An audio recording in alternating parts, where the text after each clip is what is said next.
And a rest in peace to John Cooney, who lost his life following his fight in defense of his Celtic super featherweight title last weekend. A terrible reminder. This is not a game that I'd say that the easiest way I could explain one of the reasons I watch boxing is because I know that even though it happens rarely, men do lose their lives in this sport. And sometimes I think the least that we can do is give them our time, give them our eyes to watch them as they take on that risk in pursuit of greatness. So, John Cooney, rest in peace. God love you and your family. Peace be with you during this difficult time from all of us at Boxing Asylum. I'm your host, Matt DiGianardo. With us today, we have Dez. Justin not going to be with us today. Hopefully we got Mr. Take Ames coming in and Rob Kelly later, but we're going to work our way through this one. And it's an interesting weekend of boxing, to say the least.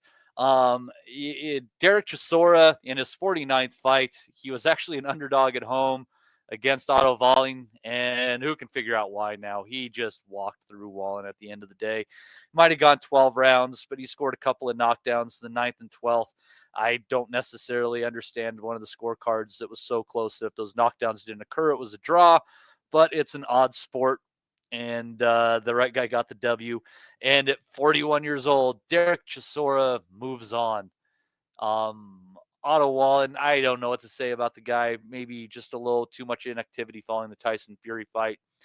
Not quite the same guy anymore. But, Des, you got to give Chisora credit. I mean, he only has so much in the tank, but he's a real veteran, and he knows exactly when to use what he has left. Yeah, he does. What do we get from Wallen? Probably pretty much the same Wallen that turned up against Gasayev and the one that showed up against AJ. And he showed up last night. He was gun shy. He was timid. He was reactive to the point of being a pacifist. He didn't really want to engage. And that's probably the worst thing you can do with Derek Chisora, because what Derek Chisora knows how to do is to come forward. And he comes forward and this is not to disrespect Derek, it's just to identify that style. He's quite crude. He's a bludgeoning type of fighter. He's face first and his hands are high, and he jab, and he swings a big one over the top. And if you stand still, he'll swing a couple round the side. And that's where Derek wants you. And Wallen obliged him all night. I think Derek Chisora has become perhaps what Henry Cooper would have liked in 2025. He's that guy now that we all perhaps see a bit of ourselves in, Derek.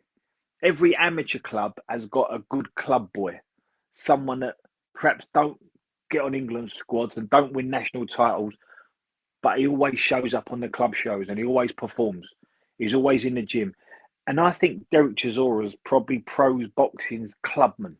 I think he's that guy. And I think we've all learned to respect Derek because he gives us, whether you think his value for money, whether you like the style, what you can't argue about is Derek shows up and he gives us something. And I think as boxing fans, we've come to appreciate the fact that he won't go quietly and he does stick around. And when he fights with an awful lot of gumption, an awful lot of heart. And if you look across his resume, he really hasn't ducked anybody. And there's an awful lot of qualities that we can admire and we can take from that. So last night, Derek was game. He was front-footed. He was proactive. He went looking for volume from the first bell. He stayed on the front foot. He knocked him down twice. I thought it was a poor performance from Volin, I've got to tell you. But I think Derek done everything we expect Derek to do. And when you look at him after the fight, he's cut and he's bashed up and he's a little bit disfigured now because that's what 49 pro fights can do to you at heavyweights. But there's something about Derek Chisora that, quote unquote, we find admirable. And I don't know who they're going to put him in with for his 50th one. That's the big thing now. But he well deserved that last night. And I don't want to see too much more of Derek. I was ringside when Derek fought Tyson Fury 2, and Frank Warren had to get out of his chair and tell Don Charles to pull him out. I said that night we won't see much more of Derek. Well, it's 7, 8, 9 years later, and I he's think it's still 10 fighting. years later. I Right? wasn't that fight like Yeah, 2014 or 15? it sounds about right. Yeah, Billy Joe and Yeah. Eubank was on the undercard, so it sounds about right. So I didn't want to see much more of Derek 10 years ago, and he's still here, and he's still fighting the big one. So let's get this 50th one out the way, and I would like to close the book on this because, particularly in light of what's happened this weekend, particularly how we've all fallen in love with Derek, I think we've got to call time on this one soon. Last night he was in the ring talking about Dubois and AJ and Usyk. Absolutely not. I'd be happy with a Dillian White because I think they're both level with each other. I think a little bit old, a little bit overweight. They're not particularly dynamic. They're not big punchers. I think that could be a good 50th fight for Derek if we're going to see one. But as far as last night's concerned, very good performance from Derek. He did everything we knew he would do. And Wallen, I'm afraid, just didn't show up. But we've seen too much of that from Otto Wallen in the last 3 or 4 years. Yeah, it was pretty disappointing for Otto. He came in there a pretty strong favorite, and he certainly didn't fight that way. He got away with it in the Gassiev fight, and I think that might be because Gassiev he's a good puncher, but he's fairly one dimensional. And so I think Wallen was able to get away with it just on being the bigger guy with some sound boxing ability. But um, the Joshua fight, it kind of showed like there's some lack of confidence that's happening here that's changed. This isn't the same guy who got in Tyson Fury's face and pushed him back for most of their fight. It was it might be time to call it a day. I could see Otto on a ProBox card in the future, Otto volleying against Jeremiah Milton or something like that. But I do think he's done at the top. But let me say that the announce crew, I don't know who said it, but I thought it was one of the more ironic things that anybody has ever said. So here, volleying is, fighting against Chisora, who has had umpteen freaking chances at eliminators, titles, etc., and they had the audacity to say, to wonder if volleying hasn't had too many chances. Like, well, he's only had a couple of losses, so maybe this is fair at this point in time. And against Chisora, who is just chance after chance after chance, just a little bit of the hometown bias there, I thought. But I don't know. I think Wallen's confidence is shot. What do you think, Des? I think we have to sort of break this up a little bit. From Derek, from our perspective, what we saw from Derek Chisora was pretty much what we've grown to love about Derek. He was game. He bludgeons fighters. He don't stop going forward. He's a swinger. He's a right hand over the top merchant. He'll be there until you stop him.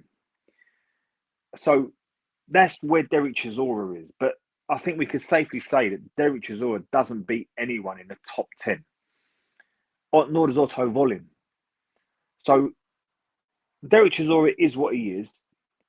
But if I'm watching Otto Wallen, and if I'm looking at it from his perspective, if you're getting the crap kicked out of you for the best part of 12 rounds from a Derek Chisora at this stage in Derek's career, I think it's definitely time to call it a day.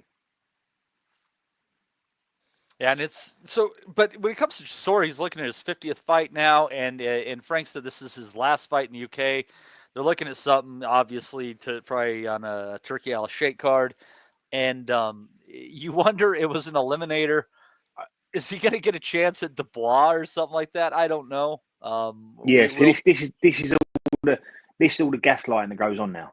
So I'm being very specific where I stand.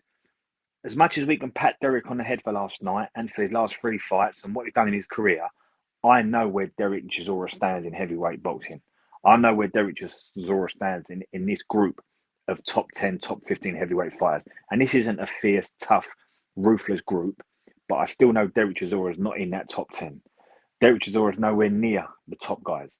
I'm not going to be gaslit by promoters trying to sell him off. Derek Chisora is a fighter of a level. He needs to be matched very carefully. He needs to be against guys that can't punch. He needs to be against guys that are not particularly young or dynamic. So you've got to find someone. And that's why I think a Dillian White might be a good shout. Fergal mentioned earlier on in our WhatsApp group, he's got a suspicion that David Hay might put his hat into the ring. I think that's a good call. Heard that. I heard that. Yeah. The good Dr. FMG brought that up. God, wouldn't that be fucking ridiculous? But in this crazy world of boxing at the moment, where ticket sellers and storytellers and people with a grudge and people that can play pantomime villains and good guys, where they seem to be getting big fights, I could see that one actually working itself out. But look, whatever we do with Derek now, please God, don't put him with a Daniel Dubois or even an AJ, because them guys are too active, they're too fit, they hit too hard. Derek Chisora wants to say, look, you've got a really easy 12-week camp and you're going against someone that's the same, similar sort of age, similar sort of ability, throw shots just like you throw, not too fast and not too heavy. That's where we want to get Derek Chisora over the line. Or don't put him over the line at all, but don't put him in with young, ruthless punchers. That would be unfair. And it wouldn't be nice to watch. You know what I realized about Chisora as I was watching him? Like, just from a stylistic aspect, I'm really bummed that I didn't put a few bucks on him thinking about it. But other than, like the really elite guys, like the Klitschko's, et cetera, the guys, the only people who really beat Derek Chisora are guys who know how to work underneath. The tall fighters who are pretty much straight punchers, jab right hand, jab left hand, as the stance may dictate. They don't have a lot of success against Chisora because he does find a way inside of your guard. He will time your straight punches and come over the top. But those guys who know how to throw good uppercuts and they got that little 45 in their repertoire, even if they're technically the same level as Chisora, they seem to have his number, a la David Hay.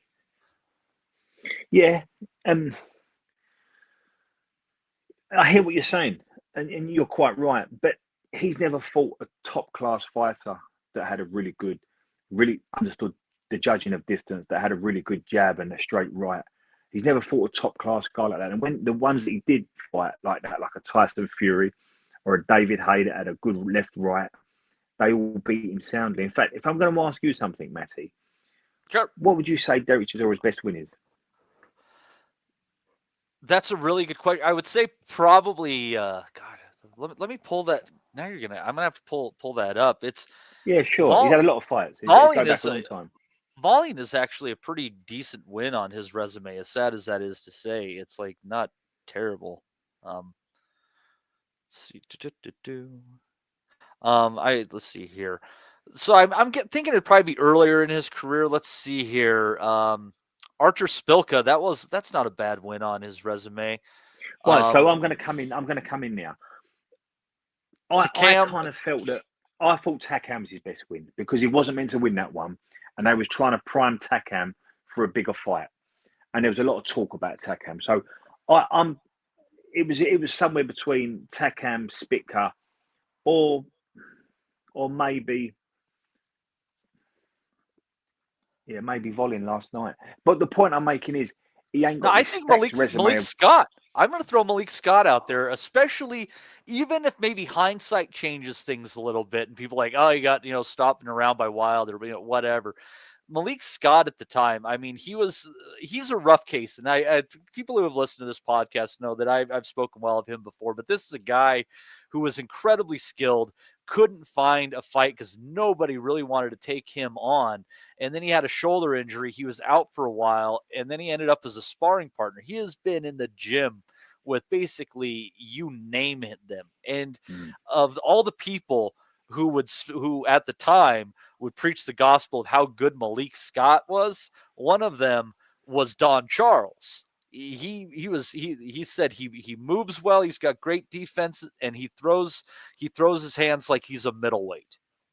That's high praise in my opinion. And even though I thought that the ref was shit on their call on that one, and Scott was absolutely up before the count of 10, the resume doesn't show all of that. That's an asterisk. So I think on paper, especially being there at the time, I think Scott's probably his best W. Okay, so Malik Scott come over. He was an unbeaten American prospect, 36 fights, 35 wins, and one of them was a no contest or a draw. So you're going to go with Malik Scott. I'm going to go with Takam, but we can split the difference. But that's pretty much where Derek Chisora is. After nearly 50 fights, let's not be gaslit about this. His best win is either a Malik Scott, an Artur Spitka, a Carlos Takam, or an Otto Wallen. So He's that the king in of the itself, gatekeepers. He's the king of the gatekeepers, Des. well, that in itself tells you where he's at. He's had 50 fights spanning the best part of um, 10, 15 years to prove how good he is, and that tells you where he is. So let's not get carried away with ourselves. Derek Chisora is a fighter of a level. He's a fighter of certain traits and abilities. He's got certain motor skills. His next fight, if he's going to have a 50th fight, I'm against it, but I've been saying he should have called it a day 7, 8 years ago. If he's going to have a 50th one, please choose him carefully, because I don't want to see anyone get hurt in boxing, and I don't like what I see from Derek Chisora. I don't like the way he talks. I don't like the way his face looks. I don't like how he has to fight to get through fights. I can only imagine what he's like in the gym. If he spars the way he fights, it's going to be a tough 12 weeks. So congratulations last night, Derek. If you are going to get this 50th one over the line, I hope Frank Warren selects the opponent really carefully, and I hope he puts you nowhere near the guys you're calling out. Yeah, I'm trying to think of a good fight for him to close it out, especially if it's not like on UK soil. Like, what fight out there is meaningful, but he wouldn't get murdered in for his 50th fight? You're talking a very narrow pool of fighters at that point in time. Like, it just, there aren't many names to speak of. You'd have to think of maybe like somebody, another heavyweight who's like on the decline. Here's Let me throw this. I know you hate this, Des. I know you're going to hate this. Would you put him in with Deontay Wilder, knowing how far Wilder has slid, and the fact that Wilder is really not an underneath fighter, as I discussed earlier? Yes, I would. Yeah, that's one of the. I'd have 2 or 3 candidates: Wilder, Dillian White. Them me two. And if you can find me another one just like that, yeah, nothing wrong with Deontay Wilder. That's a good shout. Yeah, Adam Hurley in there agreeing with that. So, yep, we have enough to put the vote on the floor at this point in time. So take it to the boxing gods, or the people who run it behind the scenes, the boxing Illuminati, whatever the hell they are. So, anyways, Del Boy, moving on. Shockingly, Wallen, God knows what he's going to do next. He gave us his time, and I respect the guy a lot. I honestly believe he was kept on the shelf too long.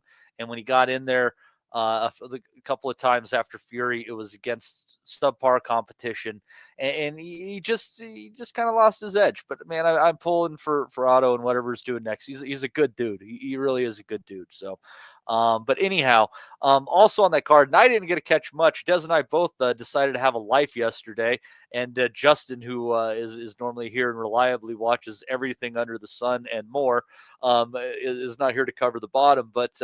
We saw the fight with Nathan Heeney as well, and that this is another one. I'm kind of bummed at myself, and I feel bad taking advantage of the poor man and his his struggles. But you just got the feeling that Heeney was going to be having a hell of a hard time after his last loss. It was just, as you're getting beaten down the stretch, it's just getting worse and worse. He just didn't seem to have the tank left. And Sofiane Kate, an unheralded Frenchman, was able to get a signature win for his career, getting the stoppage in the 7th round, dropped him, and just kept pouring it on. A few people thought the stoppage might have been a bit early, but I have a hard time agreeing with that, Des. I thought that Heeney was kind of saved by the ref there. He was in a bad place. And from his words after the fight, it seems like he is hinting at retirement. And after his last 3 bouts, I think that's a good call.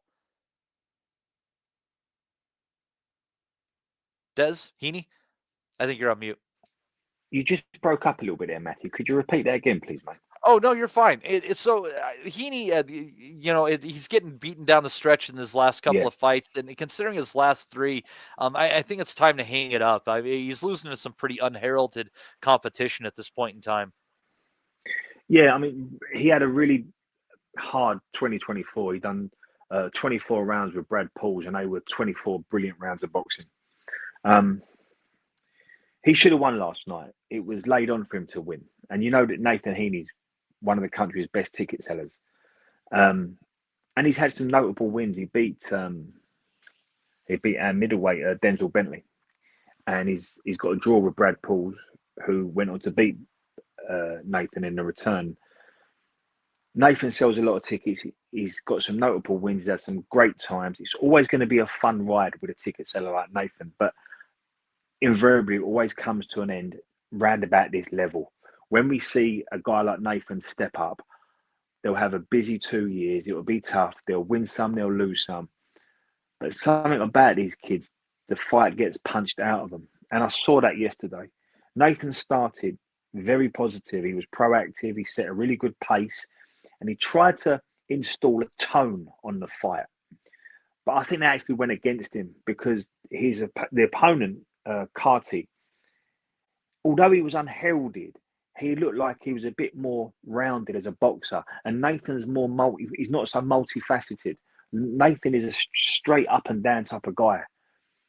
And although he set a good pace and he set a good tone, he was very proactive. That played into Carty's hands. And Carty he had a look at him. He made very slight adjustments. And when Haney didn't get rid of him in the first 4 or 5, you could see Haney level off a bit.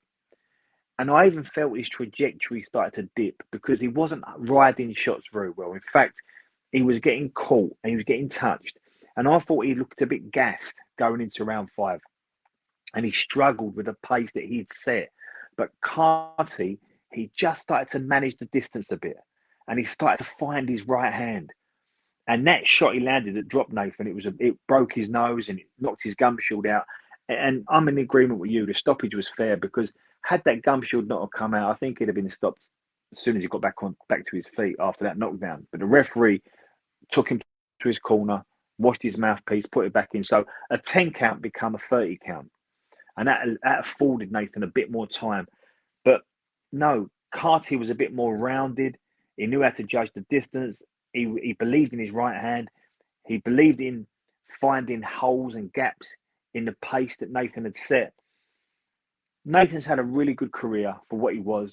He sold loads of tickets. He's been a bit of fun to British boxing, and British boxing needs a bit of fun. And he's always conducted himself really well. I'm like you. I think this might be the end of the road now. On the back of the really hard 2024 he had, and he levelled off. You know, he's having life and death with Brad Paul, and now he's been beaten by Catty. I think that's probably the end of the road for Nathan Heeney, unless they can entice him in something like a Callum Simpson in the summer or something along them lines. But I think we've seen the best of Nathan Heeney, and good luck to him. He's had a really good few years. Yeah, he got quite a bit out of it. He was wanting to try to get to that world title, and he just fell a little bit short. That W over Denzel Bentley, though, That's his that really highlight. stands That's his out. That highlight. stands out. That's his highlight. That's when he won his British title, and you can never take that off him. And like I say, we're being gaslit by promoters and networks talking about world titles and European titles and world class rankings. It's a load of old pony macaroni. The kid he's a good kid, works really hard. If they match him right, he might nick a British title, and he's done that. Yeah, and he can hold his head up high. It's just it's better to retire a little bit too early than a little bit too late because you don't know how you're looking when it's a little too late. What does a little too late mean? Hmm. But also So as well, Matthew, not everyone can be Bud Crawford or Tank Davis. Not everyone's going to have that career. For a lot of kids, turning pro to win an area belt and fight for a British title is their ceiling, and there's nothing wrong with that. no, it's if you can make a living out of it, you should. As we've discussed with journeymen, I mean, they're very that's a very niche way to make a living in this sport, and some people manage it quite well. It's boxing, like anything else. It's well, as we talk, it's all about the levels, and it's there's some ways that you can really make a living, and there's some ways that you can't. But the upper echelon is not the only way to do it. I always like to think, sometimes the best coaches are fighters who couldn't make it because they knew what they were lacking, and they knew, if hey, I could start somebody earlier knowing this, they're going to be better than I ever could have been. Sometimes you have to make mistakes yourself in order to try to keep people from making the same ones in the future, and go for that. I think some guys really should take that route, and that's why I'm oftentimes excited to see when fighters get into the training game, just to see how that works. Guys with the boxing brain, it's and sometimes it goes really, really well. I don't know if that's a Heeney thing, but he got a hell of a career out of this. Ultimately, it might be shorter than he wanted, might have stopped lower than he had planned, but he got a lot out of it. Hold your head high, dude. But anyways, perfect timing though. If I do believe that might be the one and only Mr. Eamon Khan who has joined us here. And Ames, I'm hoping you saw the rest of this card, because as I said earlier, Des and I decided to go and have a life yesterday, and we only caught the top two on there. How do you know I'm not? How do you know I'm the one and only, not the two and only, or three and only? Eamon Khan, I would actually imagine there's a few thousand of you, 10,000s of you, maybe. Absolutely, there's a few of us dotted around, I'm sure. I think you might be outnumbered by people named Muhammad Khan, but we know you're trying hard to take the top. That's it, man. How you doing, gents? Doing well, man. It's good to have you back. It's good to have you back. How have you been, sir? Yeah, not bad. Just work commitments. That's all. That's why I've not been on. So wasn't covering the fight in person this weekend, so wasn't as drained as I usually am. So was always going to come on this weekend. But we're talking about boxing, right? We're talking about boxing. We're talking about boxing. We're talking about the undercard of Wallen and Chisora. So, and as I said, Des and I only saw Chisora, Wallen, and the Nathan Heeney fight. So, if you want to talk about those and the rest of the card, feel free, because we've basically gotten to the depth of our knowledge on the event. Okay, so I'll leave Chisora and Wallen and Heeney for the moment. I watched a little bit of Zach Parker. I thought Zach Parker. I mean, the commentary team were pretty much laying into Zach, and I guess the opportunity that he had in front of him off of the back of Willie Hutchinson falling out of the picture, to just make a statement, just send a few waves out to rivals in the light heavyweight division as he's looking to get another opportunity and sees a world title opportunity in the future. And he didn't really impress last night. Maybe they went a little bit too harsh on Zach, but I do get the point that Zach hasn't really entertained in front of the crowd. And when you've got an opponent who's come in on short notice, really it's kind of put there for you to just get in and get them out of there. And Zach just sort of laboured to, I think it was the points decision win. So Zach took a lot of cop, I guess. But for him, I guess it was an opportunity for him to get the next opportunity. But he could have done with getting a stoppage last night. But that Michael Diallo, I don't think he was, from looking and hearing a couple of things about him, he wasn't particularly just a knockover job by any means.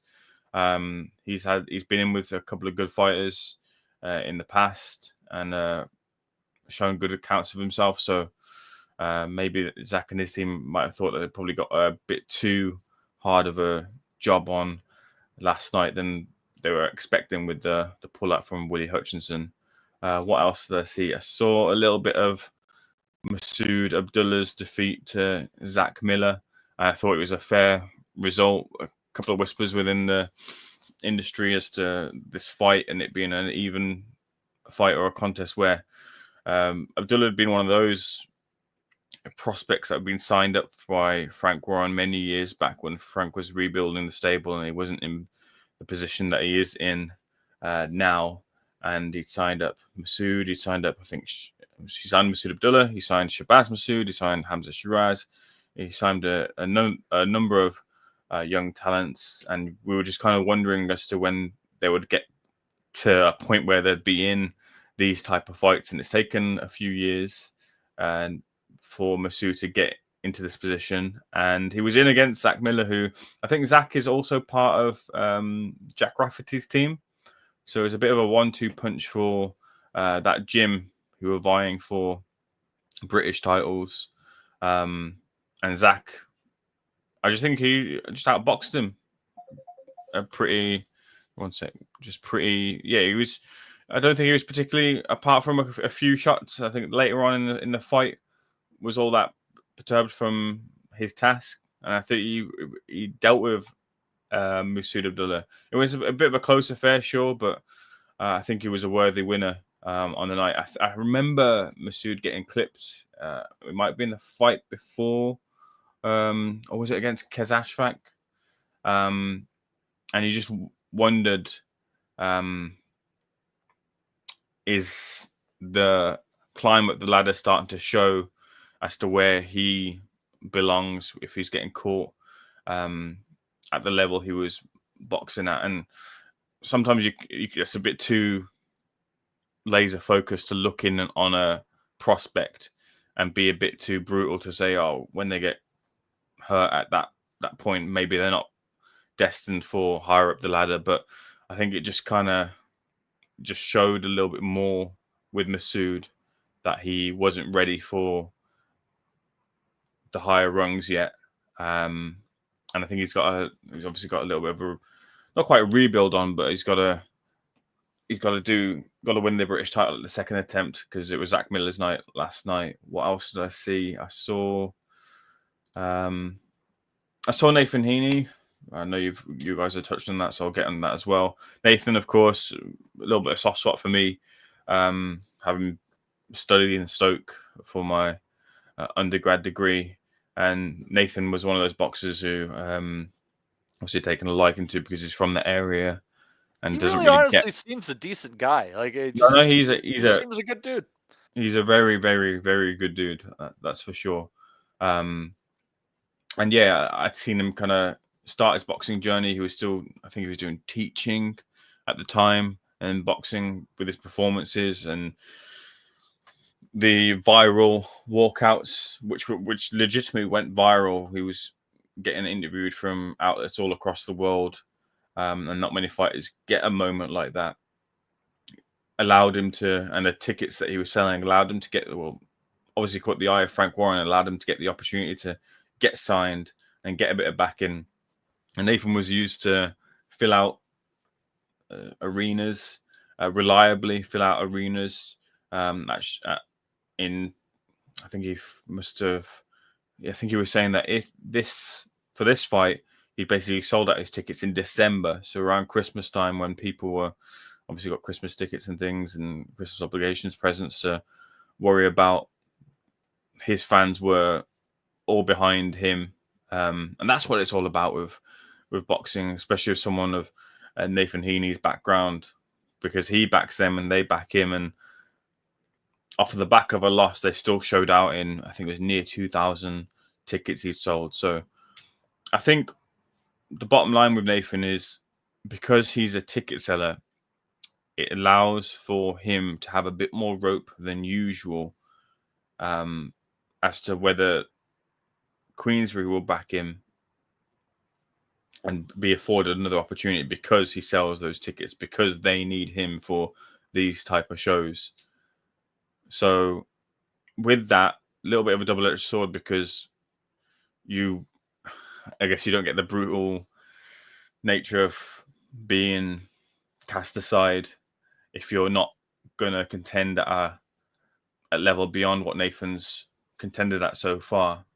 But I feel that Nathan can still be in entertaining fights. It's just whether the trade-off of, because the Heeney come in the ring last night versus the Heeney against Denzel Bentley, two completely different fighters, and he put it down to switching off, put it down to, you know, not just having that focus in the ring. And I think it is a little bit more than just that. And he seemed to, you got the feeling from just listening to him that he'd addressed it, but it didn't show on the night. And Catty, who I saw a little bit of beforehand, I didn't expect him to cause those problems with Nathan. So I think Nathan's really got to assess what level he can contend at. But even I think Nathan was obviously really he was sprinting towards trying to get something for Stoke and have a real big Stoke homecoming. That was his aim. That was his goal, alongside winning the British title. And it was a brilliant effort that he won the British title. And for him, that's not to do him a disservice here, because on another night, on another, chips can fall completely differently. And Denzel Bentley could have been in Janibek, and on another night, Nathan Heeney would have been fighting Denzel Bentley for the world title.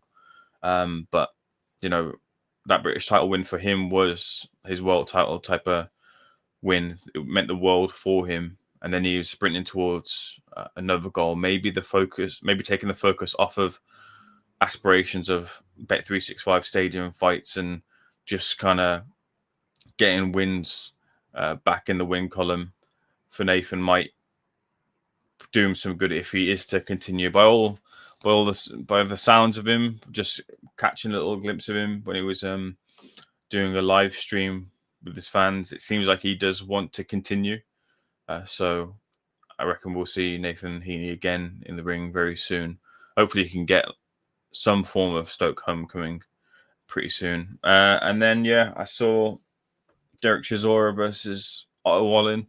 Now, for what I could tell from what I was listening to, I thought, gonna give a little bit of stick to the fans, but I thought the fans weren't really into it. And that's probably part of Nathan Heeney losing and the Stoke fans sticking around, because usually boxing fans tend to come in for their fighter and then leave. But because Nathan lost, some of those fans, I reckon, would have been flat, and the energy might have been a little bit flat in the co-op live. And then part of it was because Otto Wallen just wasn't creating a exciting fight much for Derek Chisora's endeavour. Otto Wallen wasn't really giving much back, and I thought Otto Wallen was going to prove to be a lot better than he was last night. I thought he was a substantial favorite. I mean, Chisora was paying upwards of 5-2, I think, in some places. That performance from Otto Wallen, like he's surely got to be kicking himself, because he was awful. He was so awful. I can't wrap my head around how that guy who really put Tyson Fury in crisis mode, who'd beaten Murat Gassiev on away soil, who'd been in a high level fight against Anthony Joshua. Sure, he wasn't really competitive in that fight, but this guy's got a real top level experience, and he just couldn't fight Chisora off of him.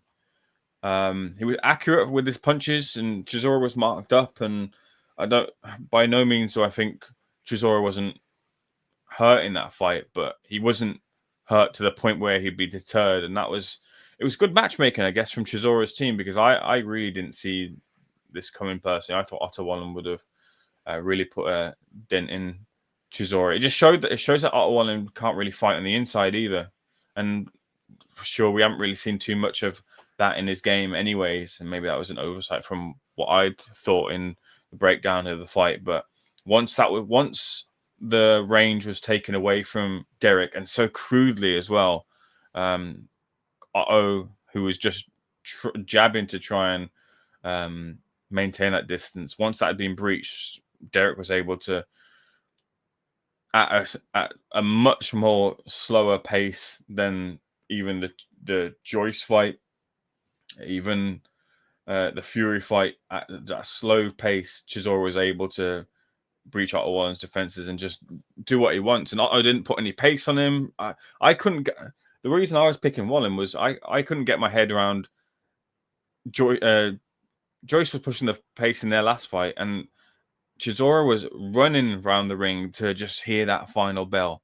I was like, come on, someone with a bit more life than Joyce in the form of Wallen is going to be able to put it on to Chisora here and really make his mark. And it just was never there. The knockdown was comical, and from a point of view of Otto being a technical fighter, him just standing in front of him for an overhand right that was, I don't know how he didn't see it. It was really strange offering from Otto, and you kind of wonder where he stands after a defeat against this version of Derek Chisora. Derek, onto him. Look, a lot of people have kind of said as to whether he should retire or not. His future is clearly outside of a boxing ring, I think, but he's bought himself another ticket. That's the truth of what he's done off of the wins over Joyce and Otto. Don't know who that'll be. You guys threw in a very interesting name that was mentioned in David Hay. I could see that. He seems to have ruled out this mooted African card, which I don't know where that's going to be taking place, but he doesn't seem all that interested in that.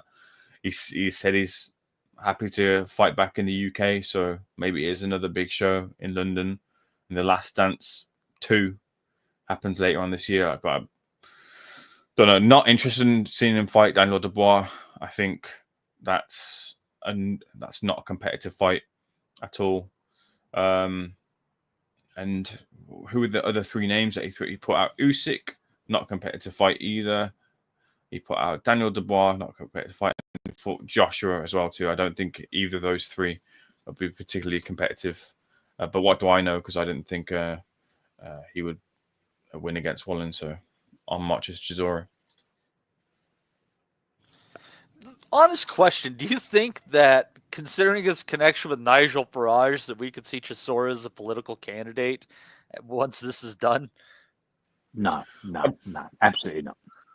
I don't know. So my colleague Rady Rahim did an interview with Derek Chisora. Look, I'm not particularly politically in tune, but from what I gather, some of Derek Chisora's thoughts and thinkings, although some agree with Farage's party, some also don't. So I don't particularly know if Chisora... This isn't about philosophy. This is just about is he or is he not at the end of the day. Yeah, I don't think so.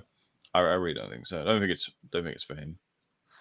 Matty, from your lips to God's ears. Matty, politics over here, it's not like some parts of South America or even the United States.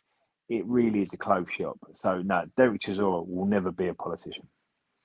All right. Well, there you go. Sorry, Del Boy. Hate to break your heart. But anyway, so that was that was the card yesterday from the UK.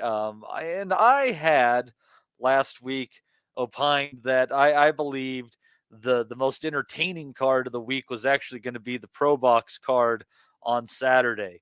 And I think I was right. One of the endings of the fights was brutal, but that is the name of the game. But the main event of Ramon Cardenas versus Brian Acosta was pure fun.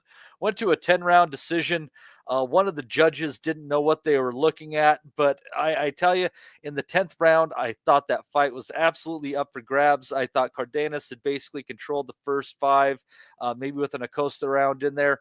But I think it was in the 6th or the 7th round, Acosta dropped Cardenas, and it was the fight was on, and he took control. But then in the 10th round, I thought Cardenas got it, and that was the deciding factor on my card.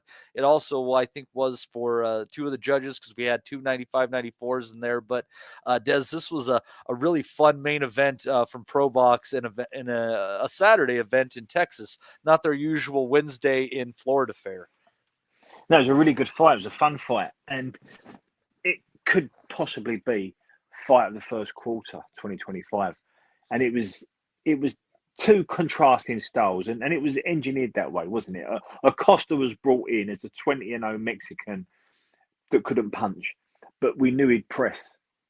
And Cardenas was the comfortable hometown fighter that was designed to sort of sit on the back foot and work his counter punching ways against Acosta.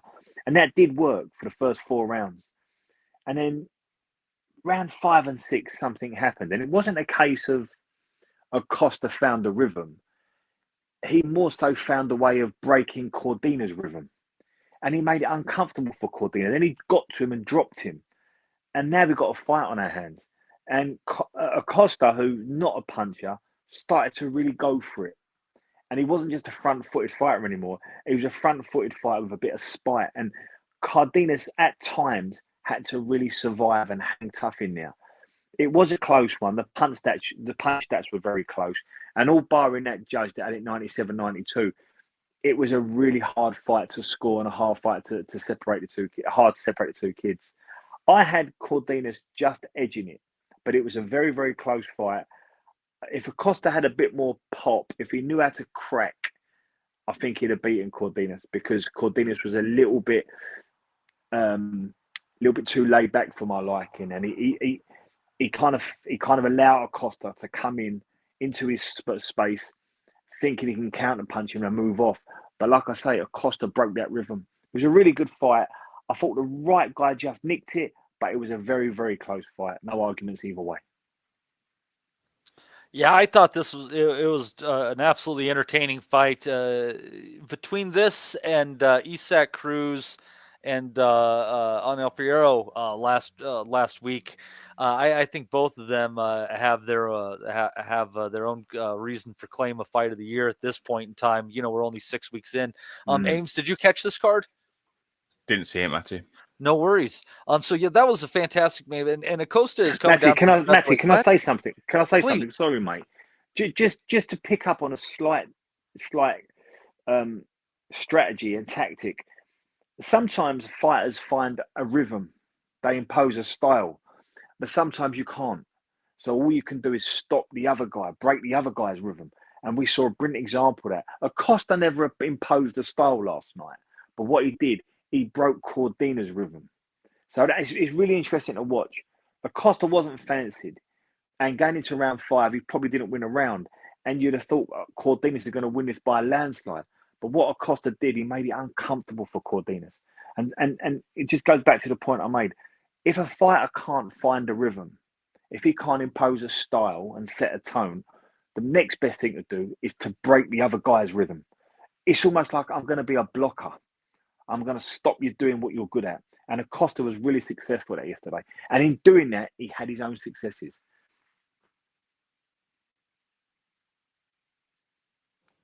Yeah, it's I think, you know, both guys have places to go from here. I actually think a rematch might be the best option at this point in time.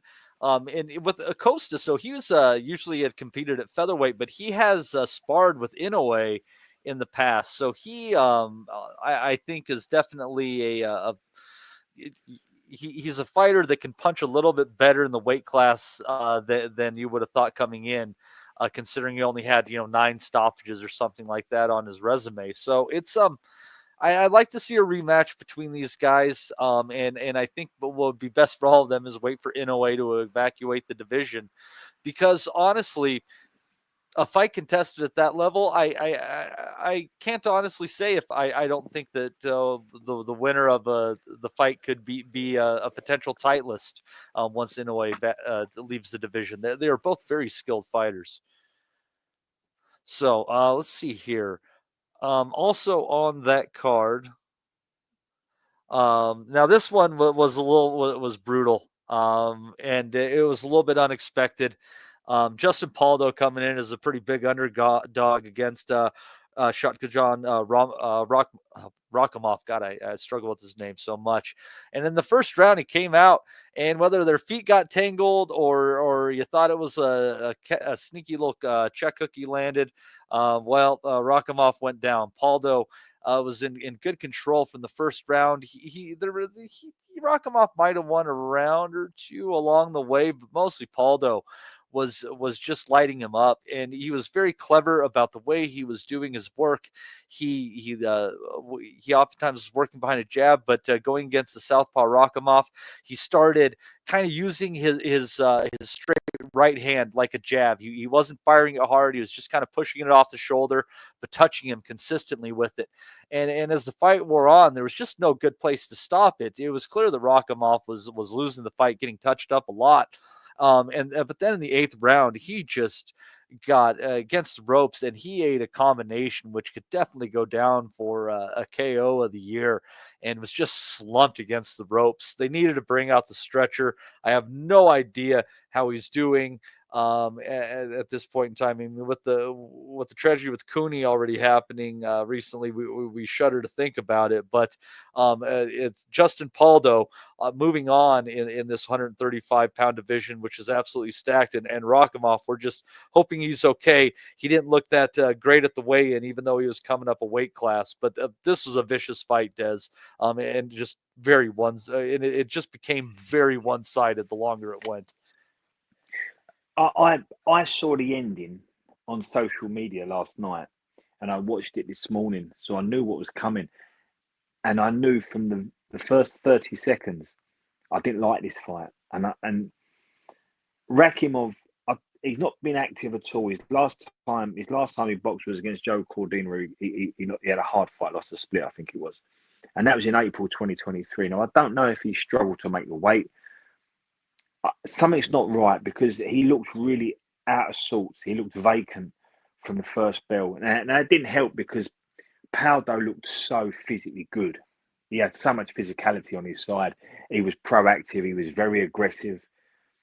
And he went looking for him. He meant it. I should have gone back and looked at the weigh-in for this one, because there was something about this one that didn't quite smell right. Paulo knew what to do. And Paulo showed last night that he's a good fighter, but in real time, he's a gatekeeper at lightweight. You know, he's the 135 gatekeeper that all them talented kids would beat. But last night he looked amazing, and Rakimov, the favoured kid who's had a good career, he looked vacant. He looked a little bit hesitant. He was a little bit in a trance, and that it didn't help, because Paulo was so consistent. He was always touching. He was always throwing. Paulo worked really well off of his jab. He was hooking off of it. He was bringing it up. He was throwing the right hand after it. He had great habits last night, Paulo. And he was so consistent. And it's typical that Paulo is your gatekeeper, because if Paulo had been a more established boxer, he would have put Rakimov out of his misery in the first 2 or 3, but he didn't. And he just kept touching him, throwing and landing. I felt it was really uncomfortable to watch. You know, from round 2, I thought they should be pulling this kid out, because he didn't seem to want to be there. And that word I used, vacant, he looked really vacant in there against a really big, muscled, physically strong kid who had a lot of intent last night. And was putting on a clinic in how you fight a southpaw, honestly. He really did. And look, I've seen Rakimov a few times. It was very uncomfortable to watch. And the finish, as you touched on, it was chilling. You know, he kind of like buzzed him, froze him, and then landed on him. And even when he was going down on the ropes, I don't know if he half caught him going down as well. And that's not Paulo's fault. He's doing what he does. But it was a really hard fight to watch. And I'm not quite sure we'll ever see Rakimov boxing again. He was really in trouble last night. And I asked you this afternoon, I sent you a message, you know, have you heard anything about Rakimov? And I threw something out in the chat. I'm hoping no news is good news. But it's a sort of fight that really can hurt you, that one, because it was a thudding fight. It was thudding, constant, boom, boom, boom, boom, boom. And he couldn't miss him. And like I say, Paulo had so much physicality in there. He had so much intent.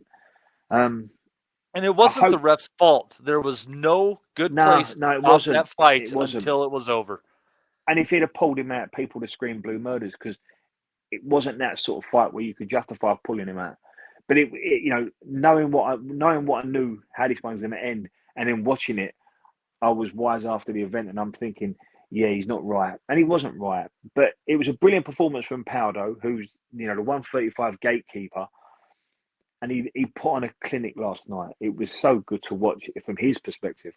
But I did worry for Rakimov, and I hope he's okay. But I can't tell you if Powder's going to go on and do things at 35. I don't think he will. I think it'd be well and truly found out against that elite group of talented young prospects in that division. But I think Rakimov, it was a really bad night for him. I don't know if he'd done the weight wrong, inactivity, crashing weight off. I don't know, but it wasn't a nice fight to watch. No, it was. It just, as it wore on, it just looked worse and worse, and then it was over. But yeah, we best wish the best to Rockoff, and we, I don't know if he what his future holds, but right now we're just worried about his health. So Do you best remember of when? luck Do you remember when? Do you remember when Oscar fought Pacquiao? Yeah, yeah. Oscar got the weight wrong, and he sat in that corner, and he looked half the size of Manny, and his body looked out of sorts, and he couldn't hold a shot. That was Rakimov yesterday. So I think they've got the weight inactive, and the weight's been crashed off. They're at the wrong weight class anyway, and I just think, yeah, and he was against the wrong person in Paulo, who's seasoned, going I think 17 or 17-1 or 17-2. He's had nearly 20 fights, and he's a thudding puncher, and he's got so much physicality on his side. So if you've not been active, you've got the weight wrong, you've crashed it off. I think it was all wrong for Rakimov yesterday. But it reminded me of when Oscar fought Pacquiao. Yeah, it was. He definitely looked drained, and they said he. Well, I saw a picture. I think they showed on the fight, and he did look. His face looked sunken in from on the scales yesterday. So, that's a rough one. If you crash the weight, you better hope the fight ends early, because yeah, it doesn't go well. But anyhow, the fight before that one, bantamweight, Michael Angeletti continuing his undefeated career against Judy Flores, getting a third round stoppage. Flores was having his moments in there, touching him and landing some clean shots on Angeletti. And then he unleashed, and Paulie's only comparison was Roy Jones Jr. against Virgil Hill, but he unleashed a wicked right hand to the body of Flores when it was turned.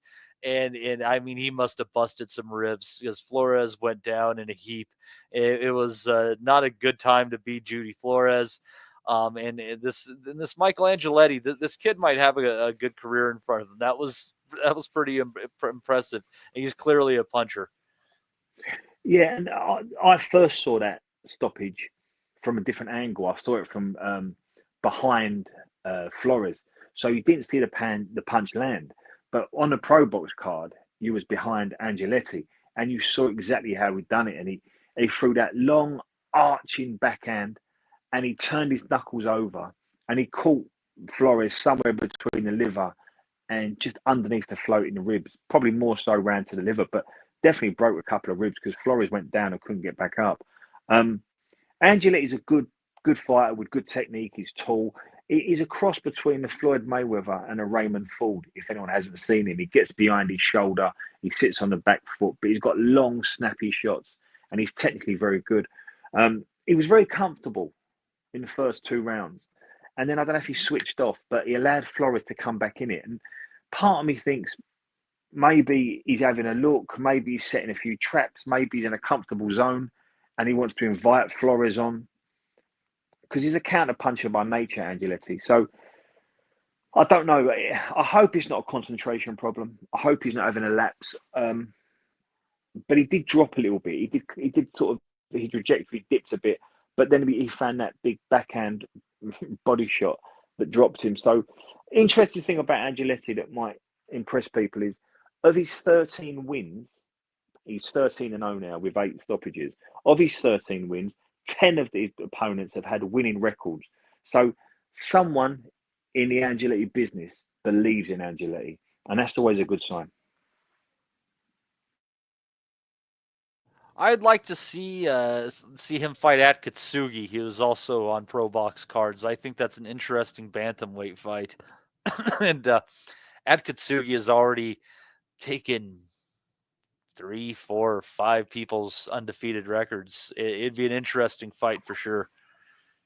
He's a big kid as well, and you could see him travelling up the weights as well. Angeletti. He's very tall, and he's got broad shoulders. Yeah, he hasn't filled out entirely yet. He's probably going to be a featherweight, within probably 3 years or so. He's going to move up and probably move up quick.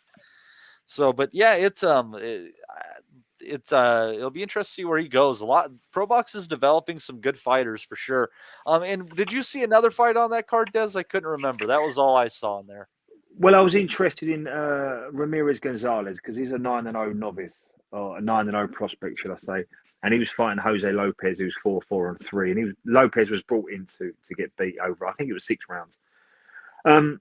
Gonzalez is solid, but I just noticed that he needs to work on how to control the distance, because if he learns to control the distance, then he'll have it on his terms and he'll be more he'll have to dictate the pace. At the moment, he's kind of just planting his feet. He's sort of sitting into the role of a counterpuncher, which means he's allowing the opponent to come onto him and he's waiting.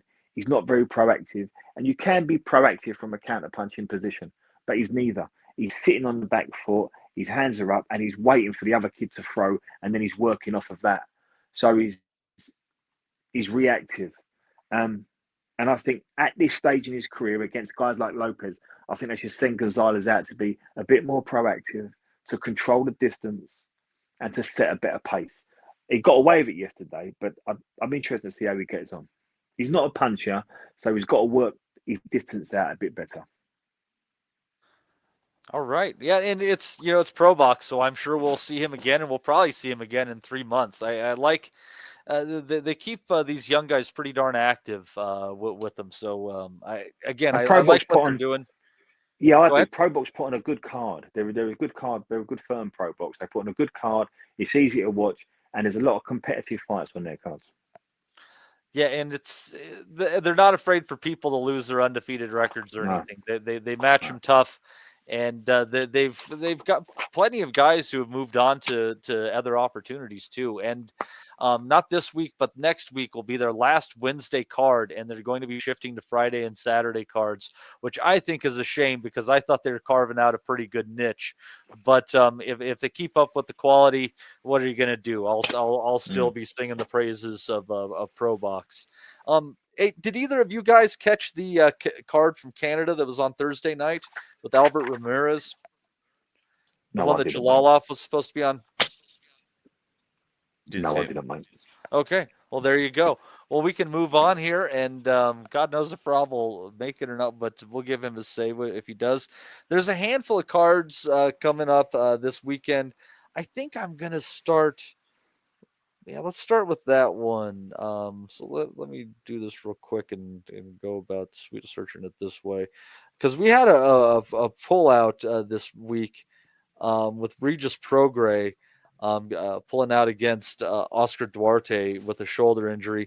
I kind of just think he's done at this point in time, but I mean, we'll see what happens with him as far as it goes. But I don't know. I don't think there's a lot left of Prograis. He's showing his chin a little bit more, and I don't know.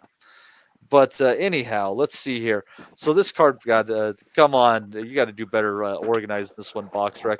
But this card is going to be from Anaheim, California.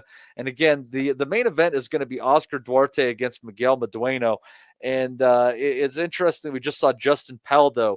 Miguel Medueno beat Justin Paldo and then found himself in a fight with Steve Claggett, where I think Steve Claggett landed more punches on Medueno than anyone had landed over 10 rounds by CompuBox figures before, I believe. And then after that, Steve Claggett went, and basically the same thing happened to him against Teofimo Lopez. So yeah, things are quite circular, but I think this is a fight. Medueno can absolutely take a punch. Duarte could throw a punch. If for some reason he's able to knock out Medueno, this is going to be a very a big W for his resume. But I do believe this is going to be all action. Any thoughts on this fight, Ames? Ames. All right, did he go away? He might have left a message. Hold on. Oh, he'll be right back. Des, do you have any thoughts on this fight? It's a good match fight. It's an evenly matched fight. I can't pick between the two of them. Both very active. Well, both have got a lot of fights under their belts. Both can punch. Both have been around the houses a bit.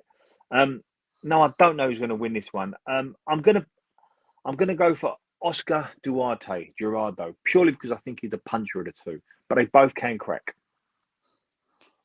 Yeah, I think he's definitely a favorite for a reason in this one. It's a nice short notice replacement. I think Madueno might have been on the card already. Kenneth Sims Jr. is also going to be on there against Kendo Castaneda. That could be a fair fight, a fairly interesting fight at times. And then let's see here.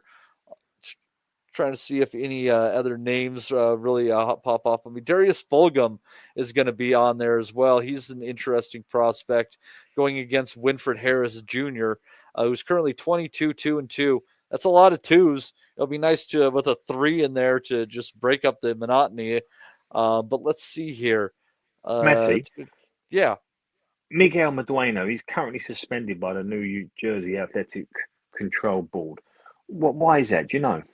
A lot of the times that just happens after somebody fights in their under where that commission is, and they have to clear that commissions to fight under them again. And sometimes it's just short term. It varies, but it doesn't really mean anything. Okay, mate. Yeah. So let's see. It's one Madueno wants to win because I thought he got well beat by Keyshawn. So who do you think is going to win? Because I mean, I've gone for Oscar Duarte. How do you see it? What I think is interesting about this fight is that Madueno does not go away. And Duarte is a good fighter. I think he's more skilled. I think he's a better puncher, but he's been stopped before. Yeah, he's been stopped by a hell of a puncher in Ryan Garcia.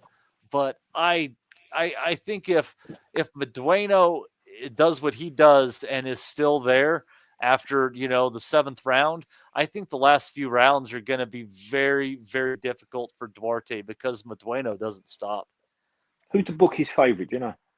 Duarte. It's got to be Duarte. Yeah, I don't even know if there's a number up on it yet. But it's just, it's because he wasn't that big of an underdog against Prograis. If an underdog even at all before Prograis pulled out of that fight. He's rated, a few people certainly rate him. Let's see if they have it up now, though. That's actually a good question. I just thought Oscar Duarte was a better puncher of the two.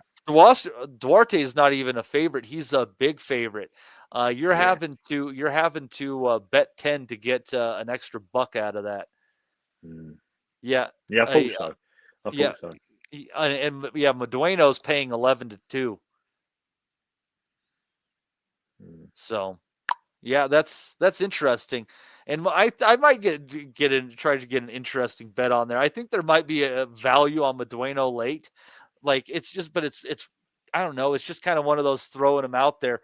But another interesting bet if you see it come up might be Duarte by decision because again, Madueno doesn't get stopped and there's no number on that one yet. So there might be an interesting chance to do a little hedge play on that one actually.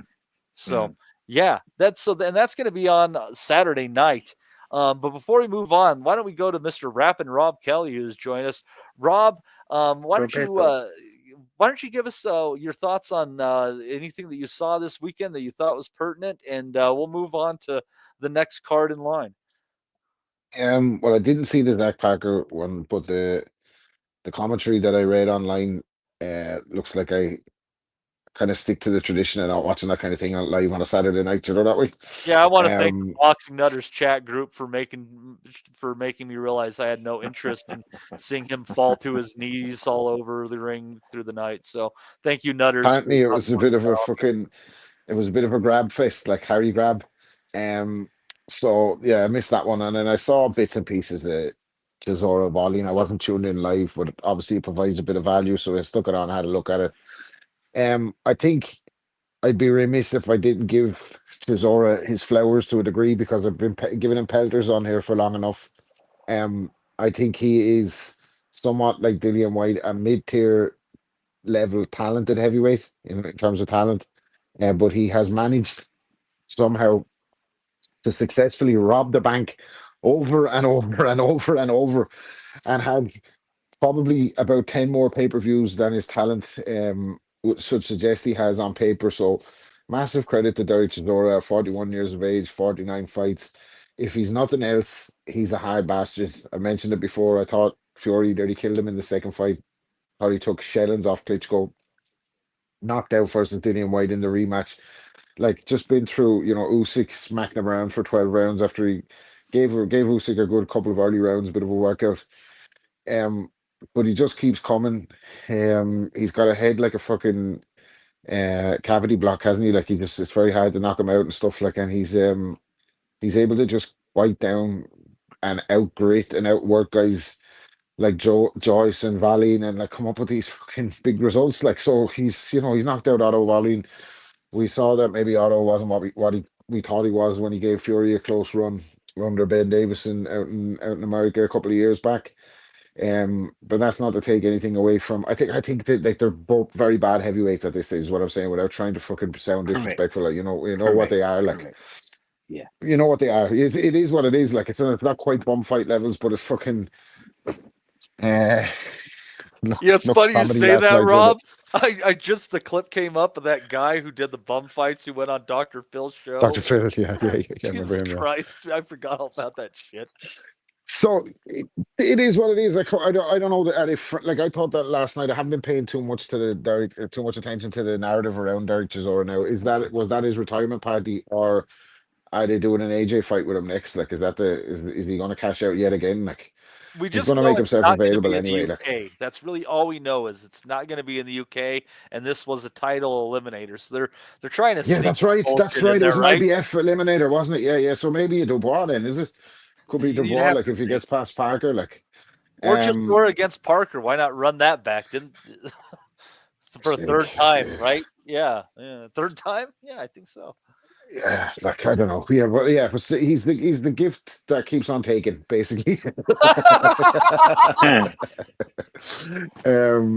So apart from that, there wasn't much get me out of his seat this weekend, to be honest with you. But now, Rob, just to come in there, Rob, you've pretty much said what pretty much all of us have said, in that it's very hard not to be respectful and appreciative, and tip our hats to Derek Chisora.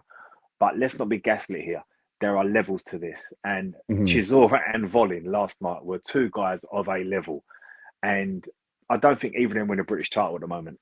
So we enjoy what Derek does, we are respectful of it, but enough's enough. And let's not talk about world titles, or certainly let's not talk about going in with punches like Dubois or AJ or anybody else like that. If you're going to get Derek a 50th fight, please, Frank Warren, please, TNT, or whoever's doing it, just match it sensibly. Yeah, just get, what's his name, Oscar Rivas. Get Oscar Rivas in. That guy would be a good level. But you know that Adam Smith's on his own now, so he could fucking easily sell. Is it the fairy tale story that we never thought we'd see Derek Chisora at age 42 challenging for a world title? For all the marbles versus fucking Alexander Usyk. Rob, we had one of our mates, Fergal, in the chat, Dr. FMG. He threw one up. He said last week David A was talking about coming out of retirement. Do you think you could see? Do you think you could see? Do you think they could do it? Do you think they'd do it to us? Hay versus Chisora. Yeah, if they could fucking get away with it, they would. Yes, they would. Of course, they would if they could get away with it. He was his manager at all. All they have to do is WWF it, like, say that they fucking. Correct, yeah. Here's how they do it. You get them at a fucking GQ men's magazine party, and then you get them to get David Haye to go full heel, and fucking he turns bad guy and Chisora turns good guy for this one. Like, don't you? That's what you do. Like, you set it up and get the two of them to push each other on the red carpet through a fucking, I don't know, through a fucking perfume stand or something, and injure one of fucking David Hayes' wives on the way out, like, or something. She rolls her ankle, something fucking like that, to get everyone all excited about it. Like, and then you can have the plexiglass between them at the way in. It's writing itself, this one, isn't it, really? Yeah, it You is. gotta make it a little bit real, Rob. What the hell is a perfume stand? I don't know, like there's going to be some like it feels like that'll be some kind of zesty David Hay event that he'll be at. You know that way.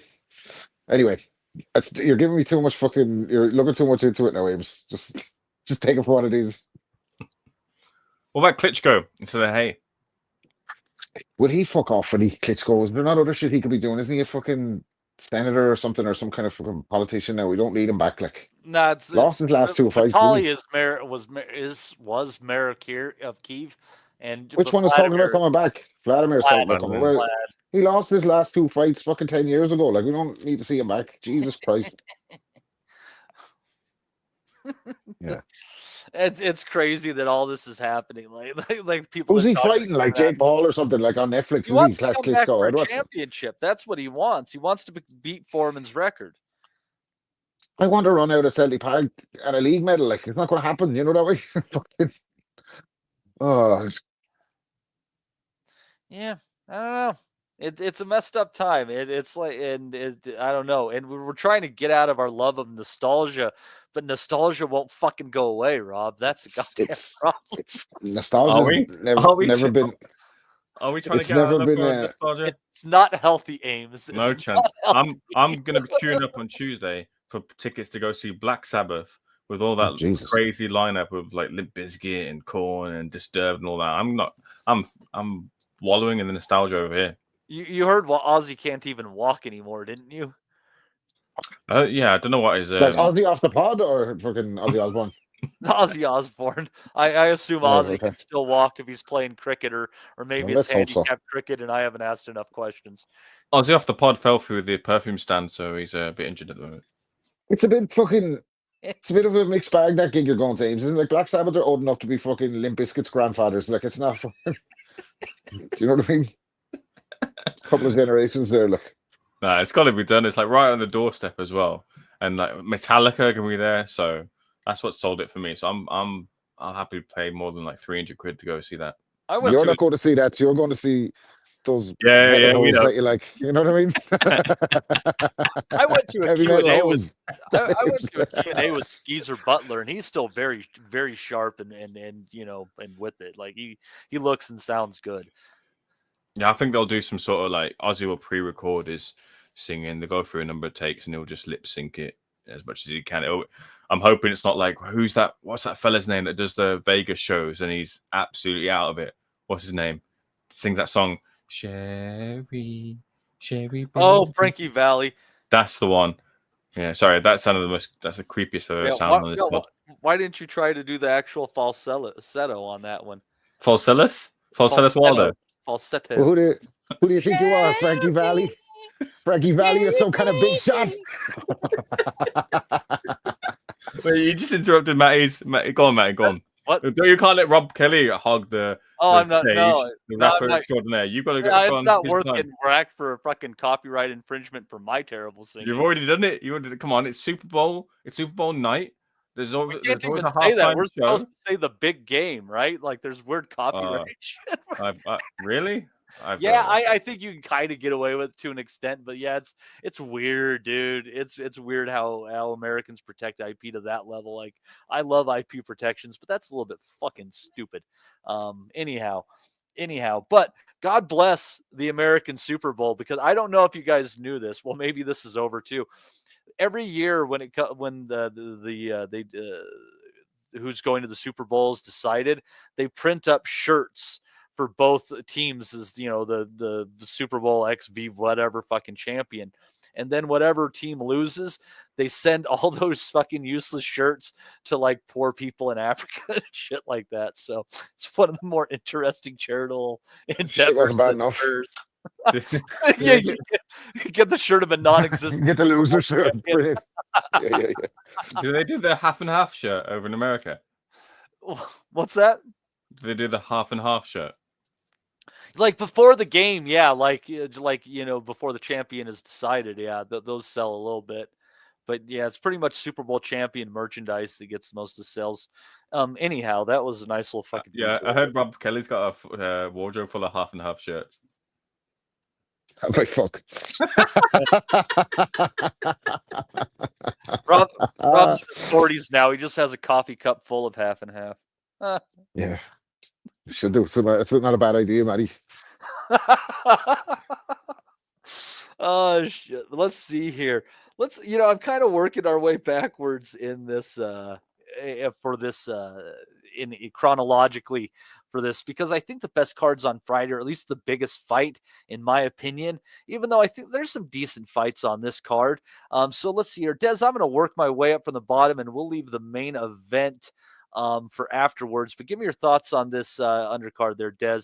And I don't know any of these guys. Well, I know some obviously, but some names that I don't know, maybe you do know. We got Alfie Middlemiss against Kane Singh, Akib Floss against Leiden Chirkop, Connor Tudsbury against Saddam Mohamed Silva Castano. Fuck me, that's a lot of names. William Cola against Ayub Zakari, Pat McCormick against Robbie Davies Jr. Now we're into my realm of knowledge. Zelfa Barrett against Jazza Dickens. Ben Reese Smith Pilati versus against Tom Michael White. Gomez Jr. And like I said, we'll leave the main event for last. I think the last few fights that I mentioned are pretty good. I don't know the names here. That was very difficult for me. Ayub Zakari, Saddam Mohammed. Oh, there you go. I was on the wrong lines. Fuck off, Ames. I knew something weird was going on there. I had a dyslexic moment. Too many people. This is a good card, Matty. It's an interesting domestic card of a level. McCormack it's obviously and Robbie Davies a card full of diversity. Is it full of equity and inclusion as well? We don't know, but it does have diversity as per my butchering of names. That's what tells you it's good. Did I butcher the names? No, you've done okay. But for British boxing fans and people that we've followed these guys, whether it's Bellotti, Barrett, McCormack, we've been following Crawler largely because of his dad, but we've been watching him. Robbie Davies has had a career and given us some good nights. Jazza Dickens has given us good nights. He's had a career. We've watched him bounce up, come down, and come back up again. The one we're all interested in probably Bellotti and Gomez Jr. because there's a lot of animosity in that one because Gomez pulled out after he weighed in.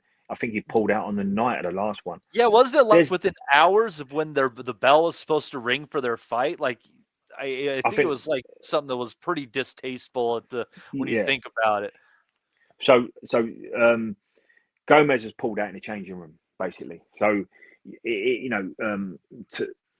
not literally, but almost, Bellotti was gloved up and he was told he ain't got an opponent. So, I'll go from the middle one. So, McCormack, we want to see McCormack get going. He was a brilliant amateur. Ames, was McCormack the kid that got silver in the Olympics? I can't quite remember, Des. It might be. He might have been. He's a brilliant amateur. Really good fight. One of the best amateurs in the world. But he just hasn't got going for some reason. And I don't know if it's his curse of the GB setup where you now got to come out of that bubble and become a pro and start again. And maybe that's the demands are a bit too heavy, especially when you've got big signing on fees and you've had a few TV deals. But I want to see McCormack get going. If since 2022, he's only had half a dozen fights, and it's not enough. He should be getting. Why would you take a kid that's having 20 odd fights a year at the highest level in the amateurs, and then bring them down to 1, maybe 2 fights a year, maybe 3 fights a year? It just slows everybody down. Now, I understand he's had cuts, he's had a few injuries, but I really hope he gets going. And Robbie Davies Jr. is a big jump up in class. Now, Davies Jr.'s had a career. He's leveled off and he's probably at the wrong weight now to make any sort of impact. But it will tell us an awful lot about McCormack. I think he wins it, but it'd be an interesting fight. And fingers crossed that this is the kickstart to a really busy 2025 for Pat McCormack. Zelfa Barrett, James Dickens, it's kind of like a Northwest derby, that one. One's from Manchester, one's from Liverpool. Both have had careers. Zelfa's never really got going. Although he's had a career, he's had like 30 odd fights. Jazz has won various domestic titles and international titles. He won't go quietly. I think Barrett's a bit too fresh, a bit too slippery, and got too many snappy. punches and a bit too much movement for Jazza Dickens. The big one is Bellotti and Gomez. I think Bellotti wins that. Belotti's not a puncher, but I think he'll have too much energy. I think he'll be too proactive, and I think he'll be too seasoned for Michael Gomez Jr. So I'm going to go Reese Bellotti, Zelfa Barrett, Pat McCormack. But they're three really interesting fights.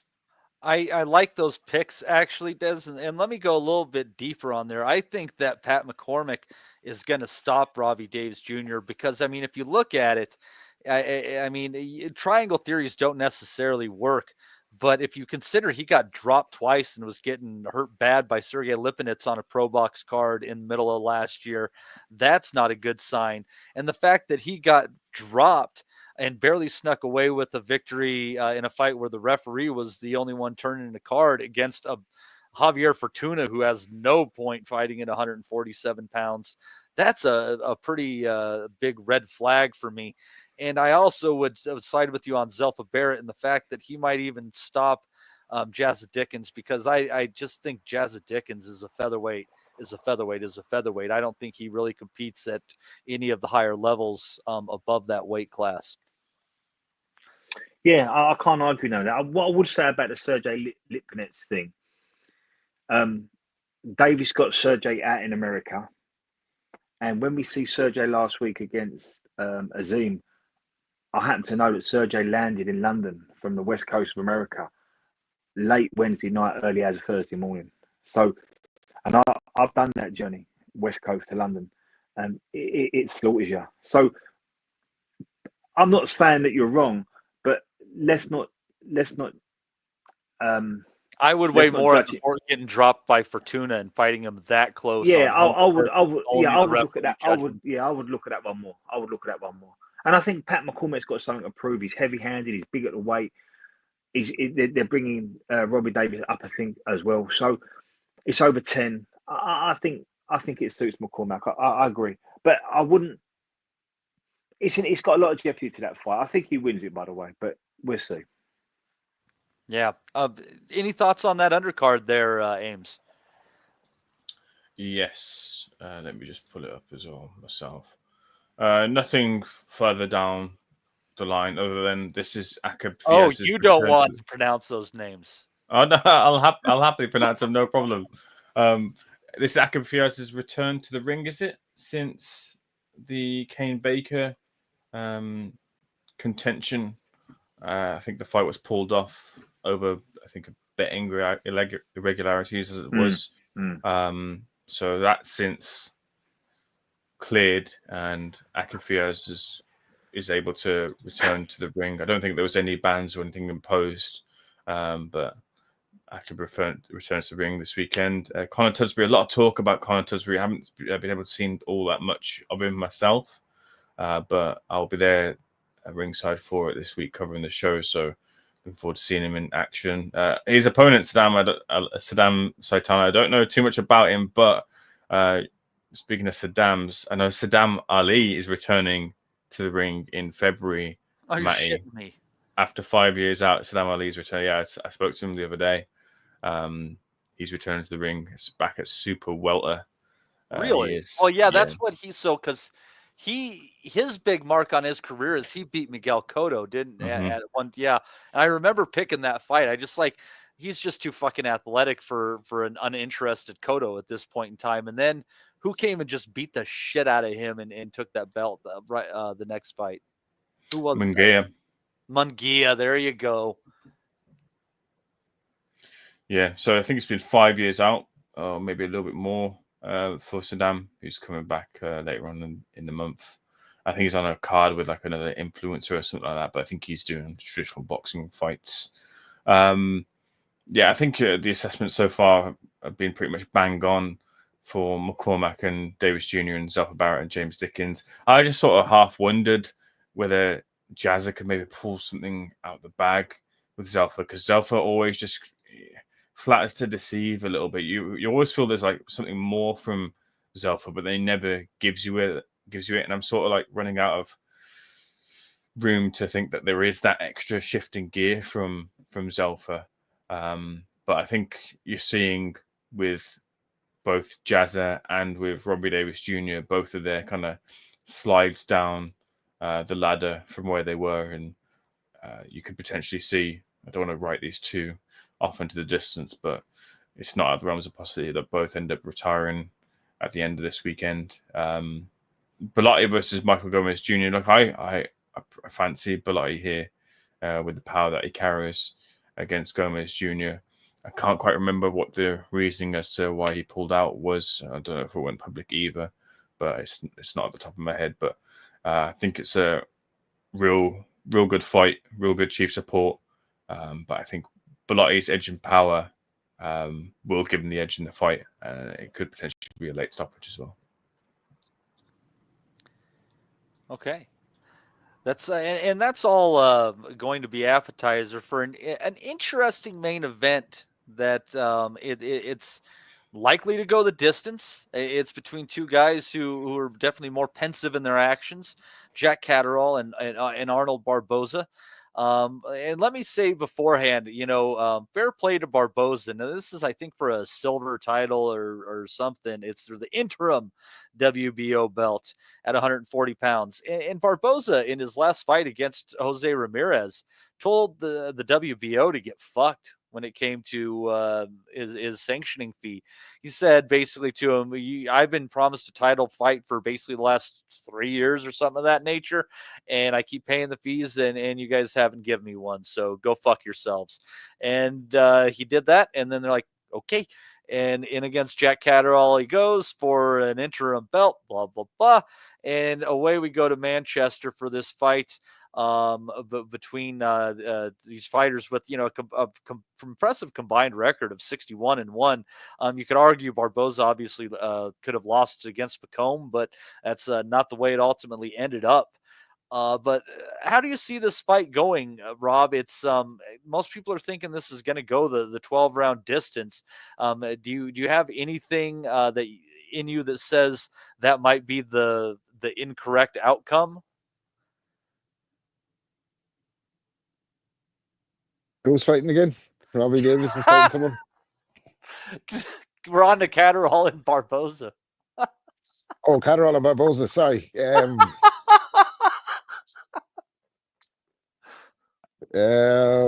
asked me about Caterall Barbosa, yeah? Yeah, I did. I don't know. I don't know how good Caterall really is. I don't know where Prograis was when they fought. Dara Foley, I really like, but he has his limitations. He's basically a club fighter from Australia. Taylor, I think he has the style to beat. So saying that, I don't want to take it. I don't want to sound like I'm being disparaging towards Jack Caterall. I just don't know how good he really is. And maybe Barbosa is one of those fighters he can come unstuck against. He's very compact, Caterall. He's very economic. He's got a good ring IQ. He's got smarts. He can tear it up on the inside. He's not a bad fighter at all. But Barbosa could be one of the ones he comes unstuck against. I'm going to lean on the side of Caterall via decision. I don't think he's going to stop him, but probably lopsided decision. But maybe Barbosa will give him some awkward moments or stuff to think about, make it rough, awkward. And we'll see what he's like when he's under a bit of adversity in this, because I think he's been in control of the recent fights. So, but I think, the head's telling me probably comfortable win for Caterall. Okay, and there has been a little bit of trouble for Barbosa with some southpaws in his career, but I don't know, Des. I kind of agree with Rob on the winner, but I just get this feeling that Barbosa is going to have a very good argument that he won the fight, but he's not going to get it on the cards. This is going to be a really tough fight to win if it's a close affair for the away fight. Yeah. I don't think he wins it, Barbosa. I think Jack's too cunning, too crafty, too sound. He really is. He's watertight, Jack Caterall. He's become a very, very good pro. Now, that doesn't mean he's great to watch, and it doesn't mean he beats the best guys in his division. But I think you have to be a really good kid to beat Jack Caterall, especially at the Co-op in Manchester. I think Jack will have a lot of close rounds, particularly from 1 to 7. But I think Jack will pull away in the second half. I think he's very strong. He's got a really good jab. He's ramrod. He's got a really good southpaw backhand. I think he gets a little bit more confident. He creeps forward. He wears people down. And Barbosa's a good fighter. Barbosa's a really good, solid, top American. I think this is a good fight. But I think I'm high on Jack. But, you know, you don't often see Jack will get caught out. And he's built up a really good resume. All right, you know, Linares was over the hill, and we know the second version of Josh, but Jack really outwitted him and outfoxed him first time as well. I think the way he got to pro grade, particularly in the championship rounds, when he put his foot down when he had to, he set the traps. I think Caterall's a good kid. Like I say, I don't think he beats the top guys in this division because I think there's some brilliant fighters in this division. But I think it takes a very, very good fighter to beat Jack Caterall. And I'm not quite sure Barbosa is a very, very good fighter, although he's a really good, solid, top American. I think Jack Caterall wins it, and I think he just pulls away and wins the unanimous decision. All right. So we got two there for a Caterall decision. Mr. Ames, what are you thinking on this one? Are you going with the general consensus? Barbosa is paying about 2-1 as the underdog in this affair. We talking Robbie Davis Jr., yeah? Well done, sir. Well done. Anyhow, on with you, sir. On with you and your prediction. Yeah, I can't see anything other than a Caterall win. Maybe I'm writing the wrong script like it did with Wallen versus Chisora versus Wallen and picking Wallen. But look, I think I thought Sean McComb really wrote the script on how to beat Arnold Barbosa, and Caterall's not too dissimilar, although I say Caterall probably moves a lot more than Sean McComb did, and McComb was really good in his upper body movement and just standing in front of him. But the point was that he counterpunched. The game was counterpunching against Arnold Barbosa, and swift, fast, and then Caterall's left is just so straight and so sharp too. It's a weapon, even if it isn't one of the hardest punches. It surprises people. It drops them, even if it doesn't finish fights. He's got that sneaky little bit of power. Yeah, I think he'll move, counter, reset, stand in front, counter, move, reset. And that will kind of be the tale of the night. Maybe just a Barbosa chasing down Caterall who isn't there, and his opportunity to put a dent in Caterall will come in rounds 7, 8, 9 and onwards.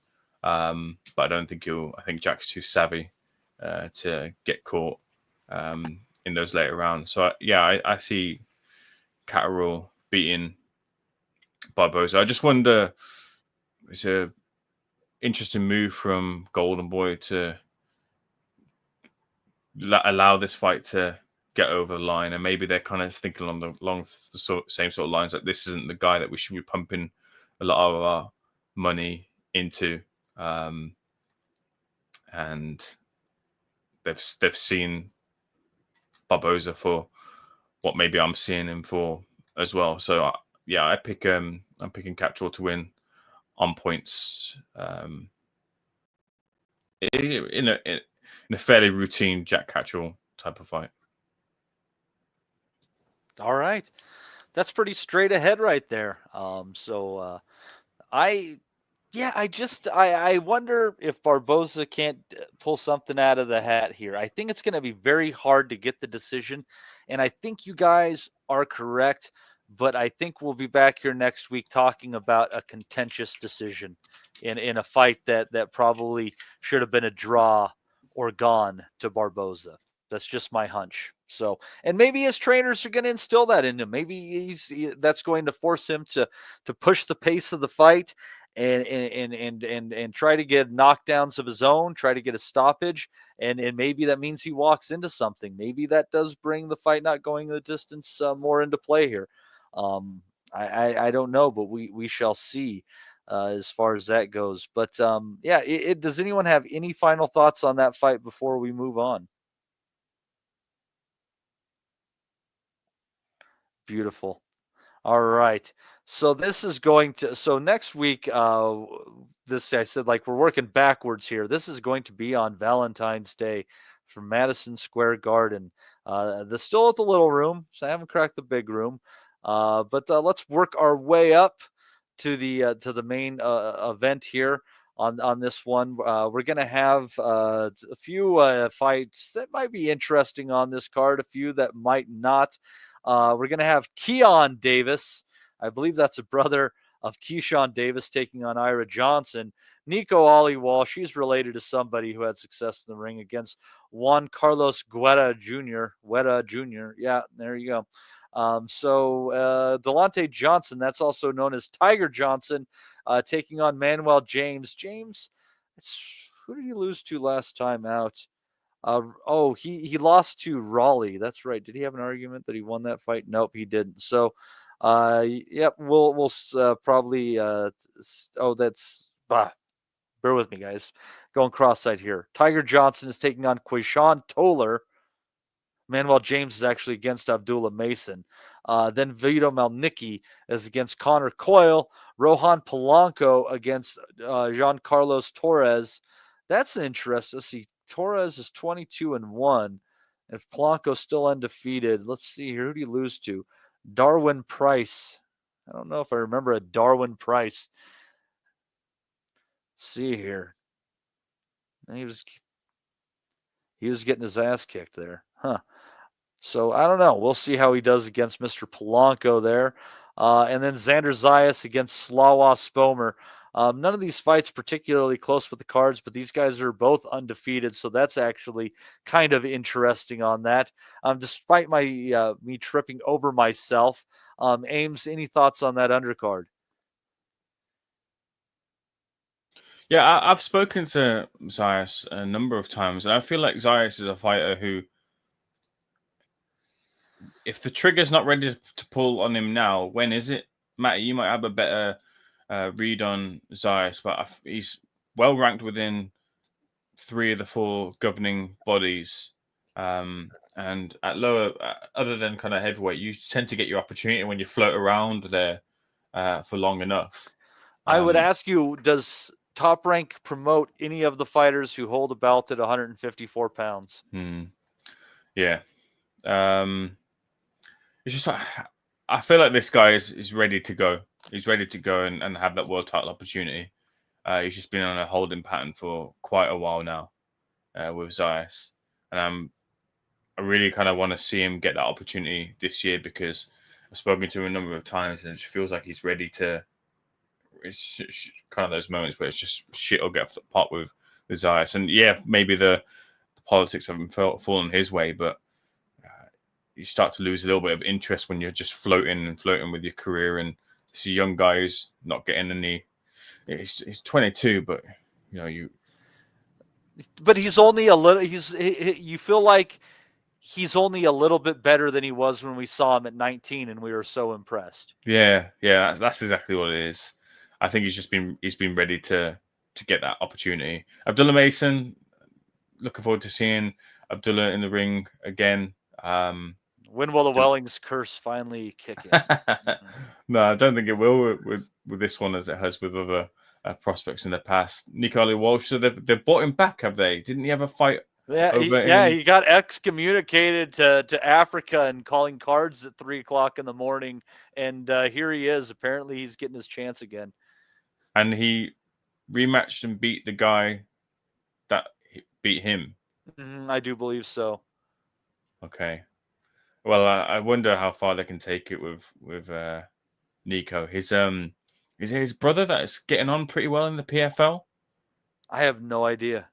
I believe his name might be even like Biagio or something along those lines. But I think his brother is the more talented, or his relative is more talented of the fighting Walshes than unfortunately Nico is.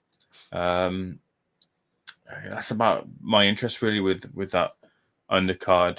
To be honest with you, Connor Cole in against Vito Milnicki. Mm-hmm. That's a decent little fight. Not really sure as to how that goes, but it's the only one where the odds are a little bit close in that one. I think Connor Coyle's paying like a 7-2, kind of right in there. Mm-hmm.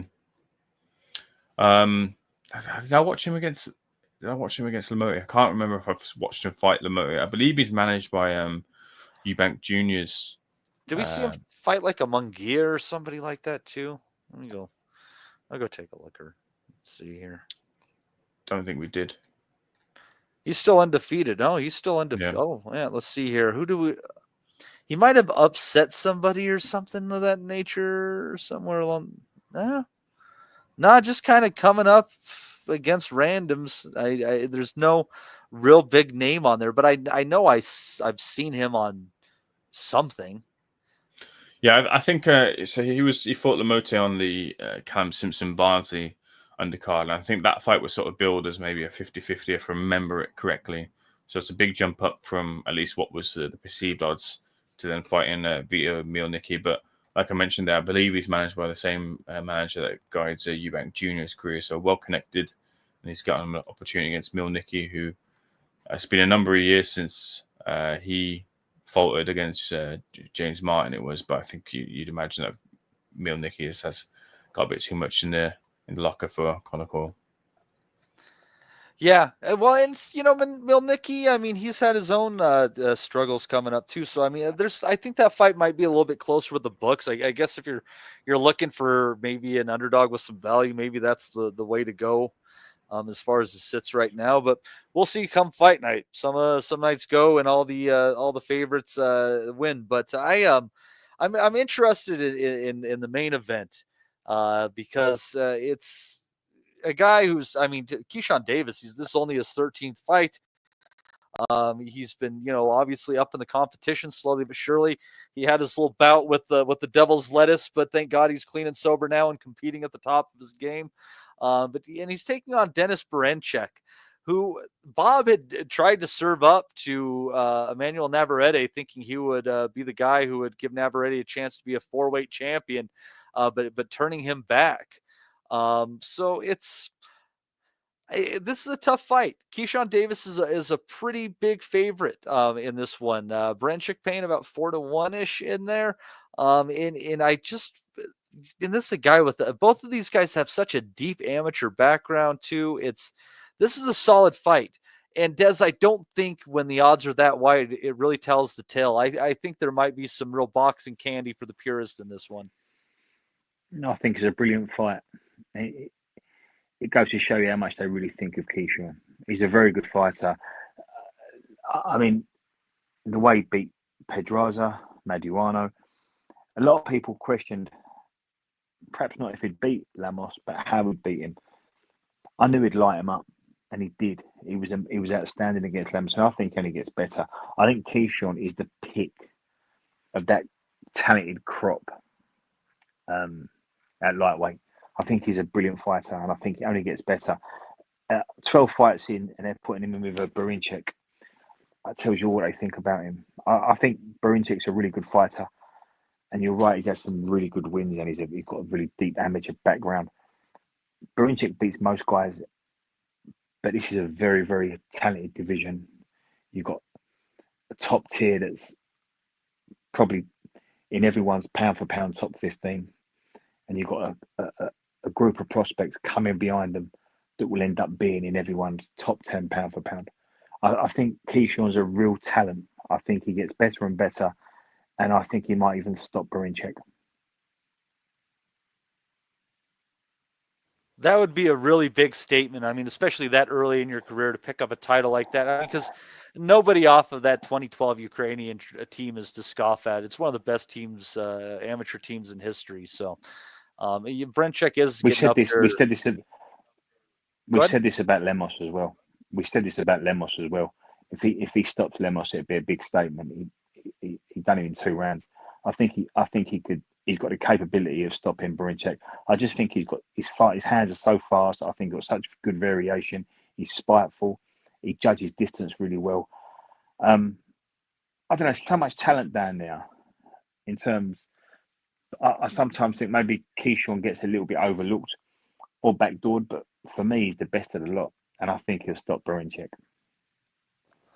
Yeah, Keyshawn throws obviously much sharper punches than Navarrete. I mean, Navarrete throws punches from weird places, but if you're a well-schooled fighter and you keep your distance, you can navigate them, and that's what Baranchyk was able to do. Rob, what are you thinking on this fight? You love Keyshawn Davis, or at least one point in time, you're really high on him. You thought, a hell of a prospect. Yep. He needs to something big to make his play in this 135-pound division, to say I can hang with Shakur, I can hang with Gervonta. What kind of performance does he need in picking up his first title to make that statement? Well, I think this fight's a purist fight, isn't it? Like, two of them have pedigree from the amateurs on international level.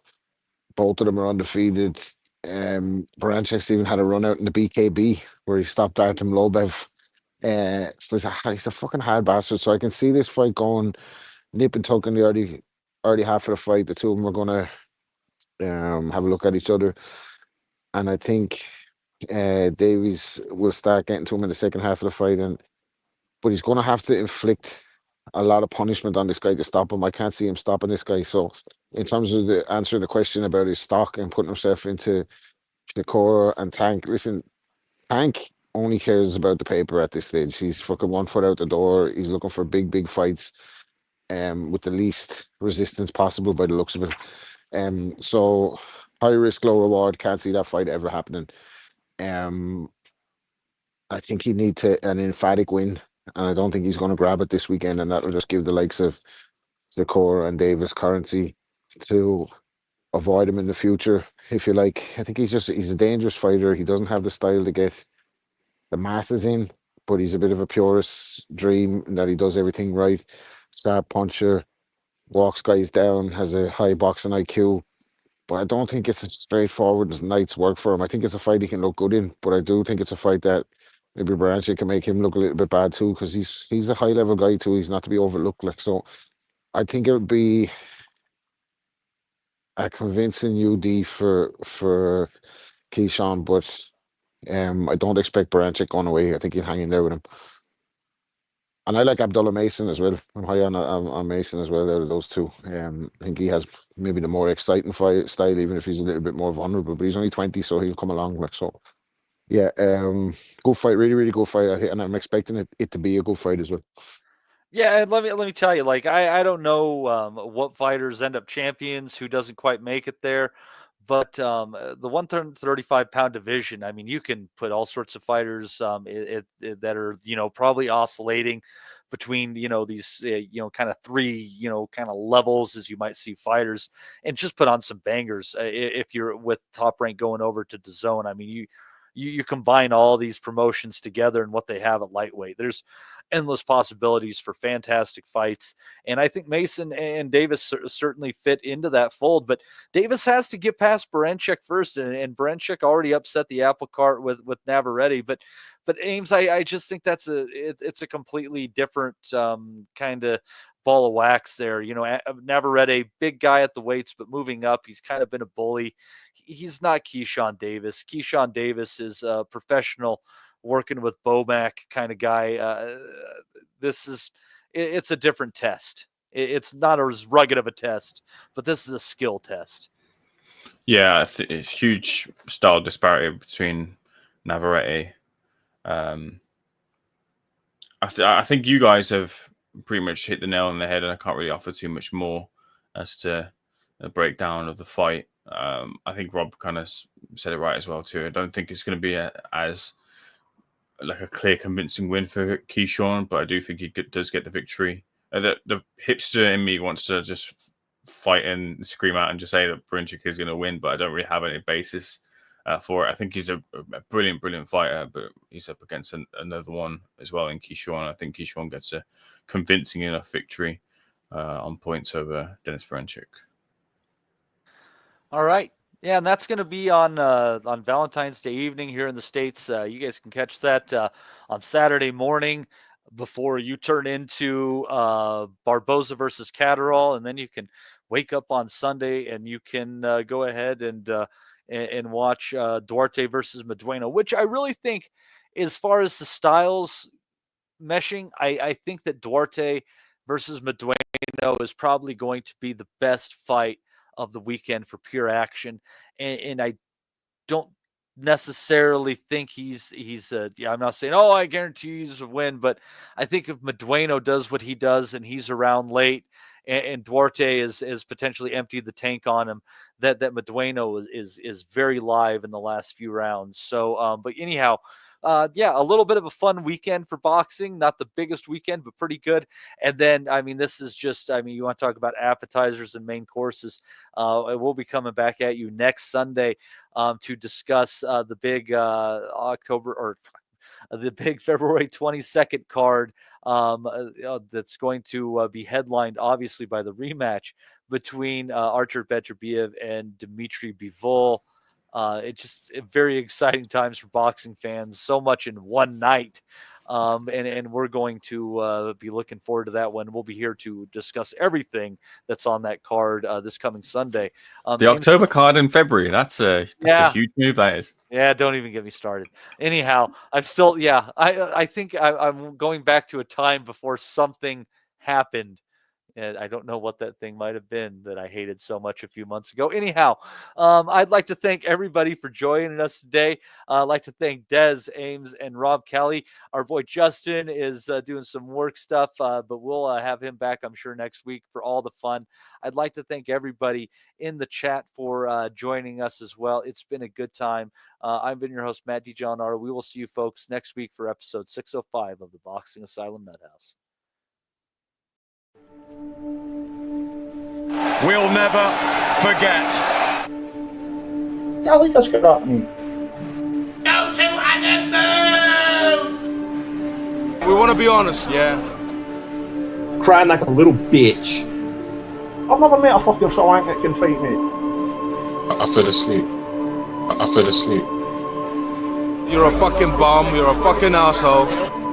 Rumpo fucking Stiltskin. But allegedly, Oscar Rivas has failed a test. 7-year ain't. 7-year ain't. I will fucking smash fucking you. I hope you fucking die. Be safe. I love boxing sounds. As simple as that.